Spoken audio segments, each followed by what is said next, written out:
parang ayaw mo nang gumising. Parang ang dilim-dilim na, talagang napakahirap. Ang iniisip po namin, Lord, paano kami makabangon sa negosyo namin. Ito nga po ang ating inaalala sapagkat yung pagtaas ng langis, presyo ng langis ay kawing-kawing po yan sa maraming bagay. Katulad halimbawa ng pagkain, ng pamasahe, ng kuryente. Sa gitna ng krisis, paano tayo babangon? Alamin sa The 700 Club Asia. Susunod na.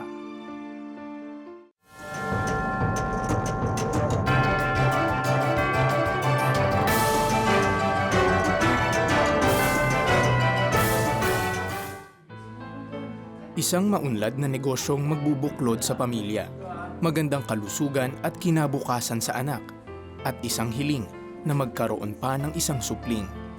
Ang lahat ng ito, pangarap na inaasam-asam ni Lorraine.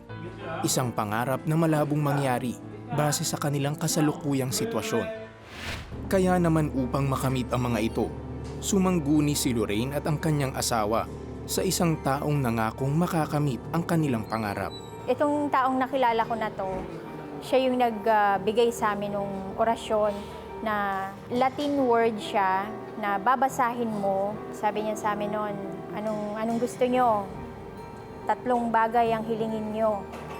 Ibibigay nito. Every time na pag magkakaroon kami ng problema sa negosyo namin, tatawagin namin siya, magpapapray kami. Pag nagkakasakit yung anak ko, tatawagan na naman namin siya, magpapapray kami. Dumepende lang kami dun. Dumepende lang kami dun sa papel na yon. Hindi nagtagal, sunod-sunod na unos ang nanalasa sa pamilya ni Lorraine. Kabaligtaran kasi yung nangyari. Hirap na hirap kami. Hindi namin malaman kung bakit nagkakaganon. Yung negosyo namin, imbis na maging okay, dumating sa point na halos hindi na nga kami natutulog pero bakit nauubos? Bakit nalilimas? Lugi siya. And yun din ang desire namin ng mag-asawa. Magkasama-sama kami pero nagkahiwa-hiwalay kami. Asawa ko nasa Qatar. Ako nagtrabaho ko nun sa call center. Yung anak ko, iniwan ko sa kapatid ko. Tapos yung anak ko puro sakit. Lagi siya nagkakasakit. Malala yung sakit niya sa isang buwan. Ang sakit niya talagang grabe. Talagang araw-araw. Parang ayaw mo nang gumising. Parang ang dilim-dilim na, kinakain na kami. Lubog na lubog na lubog na lubog na lubog na. Talagang napakahirap. Nasa lugmok na sitwasyon si Lorraine nang makapanood ng The 700 Club Asia. Iyon ang tagpo sa kanyang buhay, kung saan isinuko niya sa Diyos ang kanyang mga pangarap at lahat ng kabigatan sa buhay. Sumabay siya sa panalangin ng pagtanggap sa Diyos bilang Panginoon at tagapagligtas. Isinangguni niya ang kanyang sitwasyon sa prayer center ng The 700 Club Asia at ipinanalangin siya. Inirefer din siya sa pinakamalapit na Kristiyanong pagtitipon sa kanilang lugar. Magmula noon, nagkaroon ng kapayapaan sa puso ni Lorraine na naibabahagi rin niya sa kanyang asawang nasa ibang bansa. Pag nag-pray ka, may faith and alam mong nandun yung power. Nandun yung power ng Panginoon at buhay ang Panginoon natin. Makaraan ng ilang taon, tinugon ng Diyos ang panalangin nilang mabuo ang pamilya nang makapunta rin si Lorraine at ang kanilang anak sa bansang United Arab Emirates o UAE. Dito mas lumalim ang pagkakilala ni Lorraine sa Panginoon, maging ang kanyang asawa. Magmula noon, tila nabunutan ng tinik ang mag-asawa. Ang hiling na magkaroon ng supling makaraan ang 11 taon ay nagkaroon ng katuparan. Kung bakit naman nandito ang 700 Club is may purpose para magkaroon ng salvation, deliverance, healing, breakthrough. Isang maunlad na pamumuhay na magbubuklod sa pamilya, magandang kalusugan at kinabukasan sa anak, at kahilingang magkaroon pa ng isang supling. Ang lahat ng ito nagkatotoo dahil sa kapangyarihan at kadakilaan ng Diyos. As for me and my household, we will serve the Lord. Breakthrough talaga, victory, talagang 100% deliverance. Ayan naman, talaga pagka ang pag-asa mo ay inilagay mo sa Panginoong Diyos, ay lahat ay tutugunan niya. At saka bubuhos pa ang pagpapala. Sabi nga the earth is the Lord's and everything in it. Kaya kung ano man yung ating kahilingan at kagustuhan sa buhay, sa Diyos natin ilalapit. Huwag kung saan-saan pa dahil walang mga kapangyarihan ng mga yun di ba? Ngunit ang Panginoon ang siyang makapangyarihan sa lahat at siya yung tutugon talaga ng ating mga kahilingan. Sabi nga, si God, siya talaga ang nagbe-bless. At kung meron mang ibang nangangako ng blessing, kabaligtaran yun. Hindi yun totoo. Sapagkat tunay na siya lamang ang Diyos na tapat, mapagmahal, makapangyarihan. Kaya hitik na hitik ang Biblia sa mga babala laban sa okultismo, pagsangguni sa mga nagsasagawa ng pangkukulam, paggamit ng mga gayuma, divination, o pakikipag-usap sa mga espiritu. Ang sabi nga ng Panginoon sa Leviticus 19:31, do not turn to mediums or necromancers, do not seek them out, and so make yourselves unclean by them. I am the Lord your God. Ibig po sabihin ito, hindi ito biro. Ang ating pong Diyos ay siloso at kapag ginagawa natin yung mga labag sa Kanya, inilalayo natin ang ating mga sarili sa Diyos. Bahagi kasi ito ng panlilinlang ng kaaway na mailigaw tayo. Imbis na dito tayo lumapit, dapat sa Panginoong Diyos tayo dumulog. Siya lang ang makapagbibigay ng tamang direksyon at pagpapala. Ay naku, totoo po yan. Huwag po tayong magkukonsulta sa mga manghuhula dahil di nila alam talagang nanguhula lang sila. At kapag kay Lord po tayo kumonsulta, hindi po tayo malulugmok sa kapahamakan o kapighatian. May babala rin si Apostol Pablo tungkol diyan. Ang sabi niya, mag-ingat kayo upang hindi kayo mabihag ninuman sa pamamagitan ng walang kabuluhang karunungan at pandaraya na ayon sa mga tradisyon ng mga tao at mga alituntunin ng mundong ito. At ang mga ito ay hindi ayon kay Kristo. Colosas 2:8. Kaya ikaw kapatid, marahil katulad ka ni Lorraine na sumasangguni pa sa mga manghuhula, espiritista o kung ano paman, panahon na para talikuran mo yan. Dahil hindi yan ang kalooban ng Diyos para sa iyo. Ang gusto niya ay lumapit ka sa Kanya, humingi ng gabay, magtiwala sa Kanya. Gayun din ang ginawa ni Lorraine nang kanyang isinuko ang kanyang buhay sa Panginoon at tinalikuran ang mga maling gawain. Dito nagkaroon ng direksyon ang kanyang buhay. Kung gusto mong magkaroon ng bagong simula, tanggapin mo si Jesus sa buhay mo bilang sariling Panginoon at tagapagligtas. Samahan mo ako sa isang simpleng panalangin na ito. Ama naming Diyos, maraming salamat po. Dahil sa iyong bugtong na anak ang aming Panginoong Jesucristo na namatay sa krus ng Kalbaryo upang bayaran ang aming mga kasalanan at kunin ang aming mga karamdaman. Salamat po, Panginoon, sa pagkatunay nga, Lord God, na ang pananahan ng Panginoong Jesucristo sa aming puso ang siyang magbibigay ng katiyakan na kami ay ligtas at kami ay makakaranas ng eternal security sa kanyang piling. So, salamat po, Panginoon. Binubuksan namin ang aming puso. Lord God, mula ngayon, kami po magtitiwala sa iyo.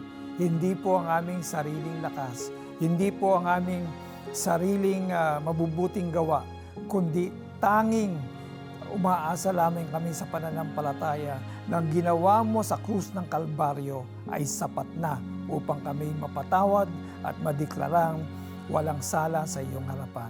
Salamat po, Panginoon. Purihin ang napakabanal mong pangalan. Mula ngayon, kami po ilalakad ng naayon sa iyong kalooban at isulat niyo po ang aming pangalan sa iyong aklat ng buhay. Sa pangalan ni Jesus. Amen. Amen. Sumabay ka ba sa prayer at tinanggap si Jesus bilang Diyos at tagapagligtas? Balitaan mo naman kami. Please send us the message, yes, tinanggap ko si Jesus, through text or via the 700 Club Asia Facebook Messenger or comment section ng YouTube channel. O tumawag sa Prayer Center para mapagdasal ka namin. Grow in your faith, join our online Bible study group today. Just type BSG in the comment section of the 700 Club Asia YouTube channel or Facebook Messenger to receive details.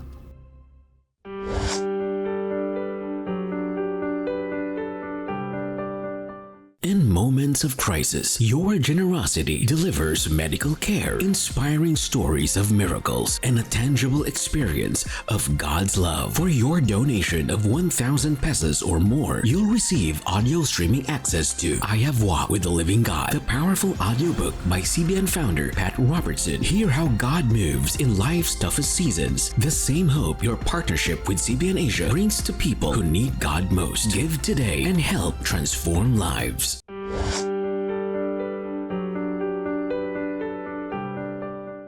We're back on the 700 Club Asia. Laman pa rin ang mga balita ang epekto ng giyera sa Middle East sa ekonomiya ng mga bansa sa buong mundo.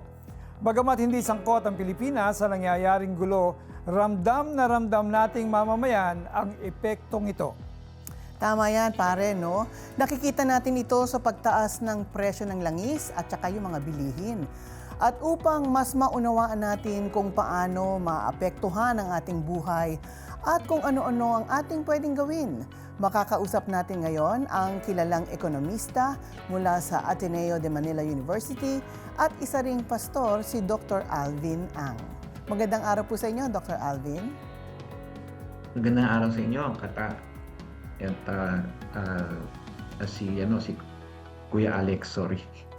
It's okay. Well, Dr. Ang, simulan po natin sa basics. No? Bakit hindi naman tayo yung ginyera, hindi naman tayo kasali sa giyera, pero bakit apektado ang Pilipinas tuwing may gulo sa Middle East?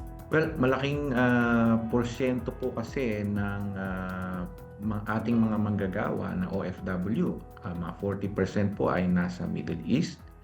At dahil dito po sa nangyayaring gulo na ito, 98%, no, almost lahat na po ng ating langis na inaangkat ay nanggagaling po dyan sa lugar na yan. Totoo po yun, hindi ba umaasa ang Pilipinas masyado sa Middle East sa ating kumbaga gas at saka yung mga requirements natin sa langis, ano? Kaya sana talaga ma-improve din natin ang kalagayan ng ating ekonomiya.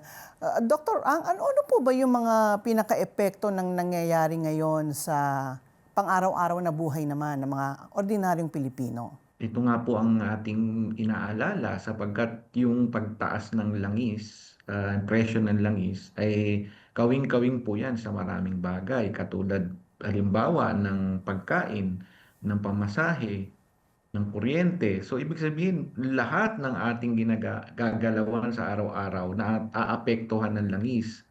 Kasi yun na po ang pinaka-main source ng paggalaw ng mga sasakyan, ng barko, ng eroplano, lahat po yan ay gumagamit ng langis. So kahit nga po malayo at hindi naman tayo direktang naapektuhan ng gulo, yung pagtaas ng presyo niya, yun po ang talagang humahagupit sa atin at nakikita natin, no, na patuloy pa ang pagtaas. Yun nga po hindi ba pare, isa pang inaasahan kong tataas kuryente.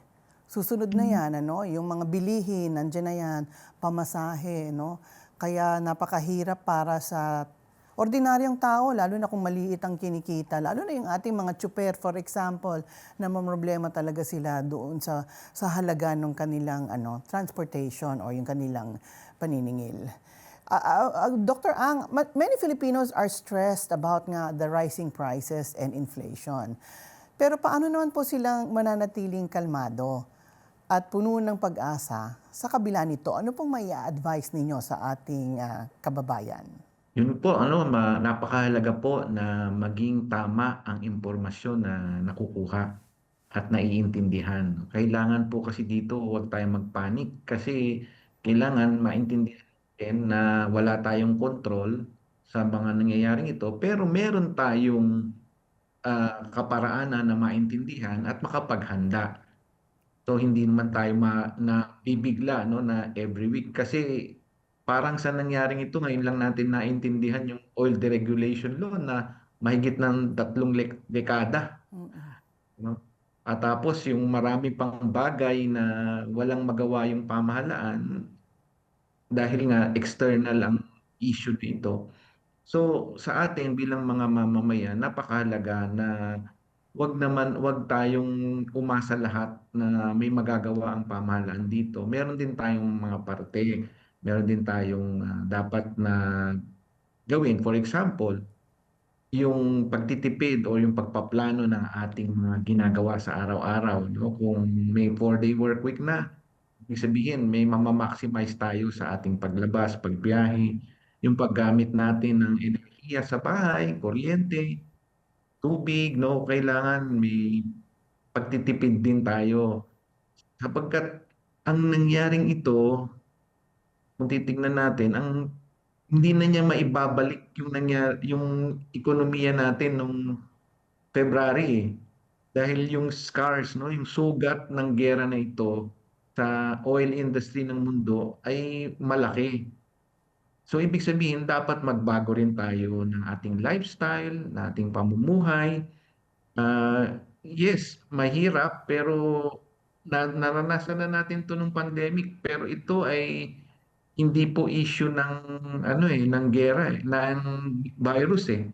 Ito po ay giyera. So dapat may pag-adjust po tayong gawin. So mahirap po na sabihin na magtipid pa pero hindi pagtitipid ang tamang term siguro, pagbabago ng way of life ang haharapin natin because of this. Sapagkat the effect kahit matapos po ang giyera bukas ay hindi po magbabago yung presyo niyan. Baka another 3 to 6 to even 1 year, mataas po ang presyo ng langis. Gusto ko lang pong sabihin, no, patungkol naman sa governance kasi siyempre yung tao talagang wala tayong magagawa kung anong sabihin, magtipid tayo. Pero ang gusto ko pong sabihin, kitang-kita naman natin na yung excise tax ay kailangan talagang ipatupad ng tanggalin na ng gobyerno for the meantime. Kasi talaga pong wala na. Yung mga namamasada, yung mga driver, hindi na nila kaya eh. So hindi na ito kaya ng mga ayuda. Dapat meron tayong makita sa gobyerno. And besides, dapat nung nagsimula pa lang ng giyera, alam na natin dapat na yung gobyerno may inihanda na. Ano po bang masasabi ninyo dito, Dr. Ang? Tama po kayo dyan, Alex. Ang challenge po kasi natin sa nangyari ay parang hindi po buo yung komunikasyon na natatanggap natin, pakonti-konti at focus sa iba-ibang area lang. Ito po ay malawakang issue na maapektuhan ng buong ekonomiya natin. Yung pong sa pagtanggal po ng excise tax, may epekto po yan pero napakaliit na po kasi fixed po yung excise tax eh. Hindi naman po yan naka-percentage eh. So for example, sa 170 ng diesel, ang excise tax ay 6 na piso, matatanggalan mo lang yan ng magiging 164. Okay, you're in a unique position because you're both a pastor and an economist. When you look at crisis like this, what do you think God is reminding us as His people? Yun nga po, no, napaka-challenging for me to look at the things that are happening. Dahil nga po pag tignan mo sa pagiging ekonomista ko, naiintindihan ko yung paggalaw. But at the same time, naiintindihan ko rin ang pagkilos ng Panginoon. Ultimately, naniniwala ako at nagtitiwala na inaalaw at pinapagayaan ng Panginoon ng mga ganito, hindi dahil gusto niya tayong parusahan, kundi meron siyang plano na gusto niyang maliwanagan ng mga tao at maintindihan. Sa pangyayaring ito, na nakatulad ng pandemic, lumapit ng mga tao sa Panginoon at sana nga ay nagpatuloy yun sa panahon na ito. At ito nga ngayon na naman, mayroon na naman tayong pagsubok na hinaharap na katulad ng pangako sa Joshua na be still, no, and take courage. Do not fear, for I will be with you. No? So yun ang panghawakan natin dito. Kahit ano man yung harapin natin na pagsubok ay kasama tayo ng Panginoon. At dapat din ang attitude natin ay katulad ni Habakuk. Sabi niya, kung wala man akong makitang pagkain dumarating o mayroong darating na pag-atake sa aming bayan, hindi mawawala ang pagtitiwala ko sa iyo. So siguro yun po ang ating attitude, hindi po ito passive faith. Kailangan po may paghahanda, may pagkaintindi, at meron din pagtitiwala na hindi tayo pababayaan ng Panginoon. No? And we believe that there is a Passover na tayo po ay masishield sa malaking challenges na inaharap natin. At siyempre, hindi po titigil sa pananalangin na ang Diyos kayang baguhin ang mga puso ng mga leader ng bansa. So, yun din po ang panghawakan natin. Ayan. Thank you very much po, Dr. Alvin Ang. Thank you for joining us. Talaga pare, Salamat din no? po at God bless po. Yes. Alam mo pare, natatandaan ko talaga kasi nung panahon ng pandemya, no? Yung may COVID crisis, lumabas din yung bayanihan spirit ng mga Pilipino, no? Imbis na magswapang, ay lalo pang tumaas yung kanilang pusong makabayan at matulungin sa mga kapwa. So kung magkakaroon man ng konting limitasyon sa ating ekonomiya, siguro naman yung mga may kakayanan, o yung mga may naimbak, may naipon, ay maaring magbigay din sa kanilang mga kapitbahay o sa kanilang mga barangay na higit na nangangailangan. And I think lalabas at lalabas yan sa ating mga kababayan today. Maganda yun at inaasahan talaga sa atin yan. Pero ako naman, ang panawagan ko sa gobyerno natin ay umaksyon naman kayo. Kasi lalo na yung mga price control. Siyempre, ang mga negosyante, magti-take advantage yan eh. Kung nakaset na yung mga price control teams natin na nag-monitor, tinitingnan yung presyo, walang magti-take advantage dyan. So hanggang ngayon, wala pang nakikitang matibay na reaksyon eh. So kailangan naman may sipa mula sa ating mga leader at kami yung mamamayan, gagawin naman natin ang lahat ng ating mga kaya. And given that, we would like to pray right now, no, for our situation. First of all, we want to pray for our government. Panginoong Diyos, marami pong salamat na ang aming pamahalaan ay inyo pong pinili upang sila'y mamuno sa amin ngayon. Ang aming pong panalangin at kahilingan, bigyan niyo po sila ng karunungan, Panginoong Diyos, sa panahong ito. At bagamat medyo huli na po para sa kanila kumilos ng mas maaga pa, Panginoong Diyos, may panahon pa po para ayusin ang mga lahat, ang bagay-bagay. At bigyan niyo rin po sila ng courage, ng tapang, para gumawa ng mga paraan na bagamat mahirap o masakit, ay para sa ikabubuti naman ng aming bayan, ay siya po nilang gawin.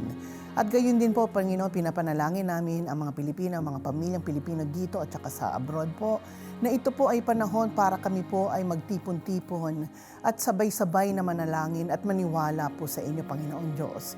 Sabi ko nga, the earth is the Lord's and everything in it, Panginoong Diyos. Lahat po ito, maging yung langis, ay sa inyo po. So, Panginoong Diyos, ang aming pong panalangin ay ito po ay aming panindigan at paniwalaan po, Panginoong Diyos, ng panahon na ito na kami po ay hindi matatakot because we know, Lord, that you are still in control. You're sovereign, Lord.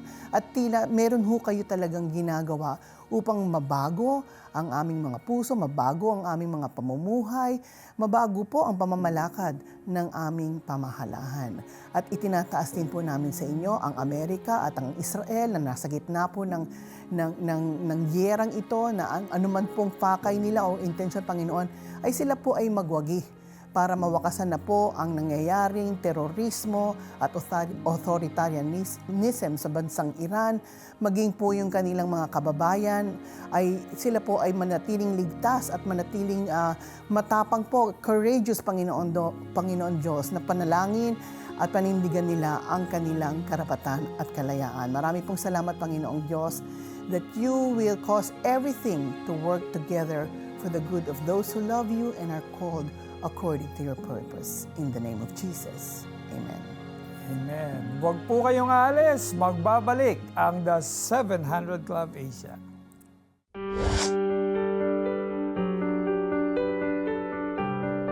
Blessing more people through CBN Asia is fast and easy using your GCash app. Just tap the QR button to scan CBN Asia's GCash QR code. Enter the amount you want to give. Tap Next, then Pay. Send a screenshot of your receipt to CBN Asia via Facebook Messenger or email partnership@cbnasia.org so we can acknowledge your donation. To make future donations faster, save CBN Asia as a favorite biller in your GCash app. Tap the bills icon, choose Add Biller, select CBN Asia, and enter your details. Then tap Save. Be God's hand of blessing. Give today.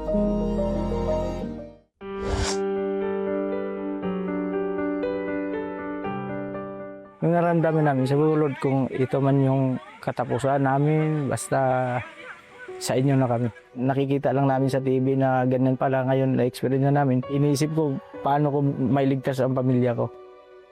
Nang hagupitin ng isang super typhoon ang Liloan, Cebu, mabilis na tinangay ng baha ang lahat ng madadaanan nito. Isa sa mga labis na naapektuhan ay si Renato, isang amang nawalan ng hanap buhay. So, yung tindahan namin na was out. Wasak na wasak yung gamit sa loob. Sira talaga, yung iba nawawala na. Mahirap po talaga na sa loob ng isang buwan, wala kang kikitain tapos may pamilya ka na pinapakain mo, may anak ka pinapapaaral. Sa gitna ng pait ng nagdaang sakuna, pasan ni Renato ang isang mabigat na tanong. Ang inisip po namin, Lord, paano kami makabangon sa negosyo namin? Lord, ikaw na pong bahala sa amin kung paano namin mag-uumpisang muli. Sa kabila ng pinagdaraan ng pagsubok, pinili ni Renato na mag-volunteer nang magsagawa ang Operation Blessing ng disaster response sa kanilang komunidad. Tumulong siya sa pag-repack at pamamahagi ng relief goods. Nang malaman ng Operation Blessing ang kanyang kalagayan, hinandugan siya ng isang bagong tindahang kumpleto sa kagamitan. Ngayon, handang-handa na siyang magsimulang muli. Dumating si Operation Blessing na hindi nagdalawang isip na tulungan kami, doon kami nakabilang ng brand new na freezer. Hindi lang po sa freezer, sa meat stock, sa chicken namin, sa ingredients, lahat na po. Malaking tulong po talaga. Sisikapin po namin na yung tulong ng Operation Blessings na may palago po namin. Ito na yung answered prayer na po. Hindi ko lang po malasabi lahat, pero ang naramdaman namin, sobrang saya po talaga. Na isa po ako sa beneficiary ng Operation Blessings po. Yan po. Maraming salamat sa Operation Blessing. Naku, talaga namang answered prayer ang Operation Blessing para sa marami nating mga kababayang nangangailangan. Imagine pare, 30 years na ang Operation Blessing na ginagawa nila ito sa ating mga kababayan. Kaya yung mga donasyon ninyo na idinadaan nyo through Operation Blessing ay tiyak po namin nakakarating po sa ating mga kababayan. Tama ka dyan, Mare. Talagang lalo na sa panahong ito ng krisis, kailangan natin ng donasyon at tulong para sa ating mga kapos na kababayan. Pwede ka rin maging bahagi ng kwento ng pagbangon ng ating mga kababayang nangangailangan at biktima ng mga sakuna. I-scan lang ang CBN Asia GCash QR code sa inyong screen o di kaya ay bisitahin ang aming website sa cbnasia.com/give para sa iba pang mga paraan ng pag-donate. May the Lord bless your generosity. At sa gitna ng krisis, kaguluhan at mga nangyayari sa ating paligid, ating isabuhay ang mensahe ng Panginoon sa Proverbs chapter 3 verse 6. In all your ways, submit to Him, and He will make your path straight. Maraming salamat po sa inyong panonood ng The 700 Club Asia. We hope that all the stories we featured on the show have inspired you and given you renewed hope. Pwede mong balikan ang episode na ito at iba pang mga istorya sa YouTube channel ng The 700 Club Asia. Sundan nyo kami sa mga social media platforms ng The 700 Club Asia sa Facebook, Instagram, TikTok at X para sa mas marami pang mga encouraging at faith-filled content. May the Lord bless you and keep you, and may He make His face shine upon you and give you His everlasting shalom. God bless you more. God bless.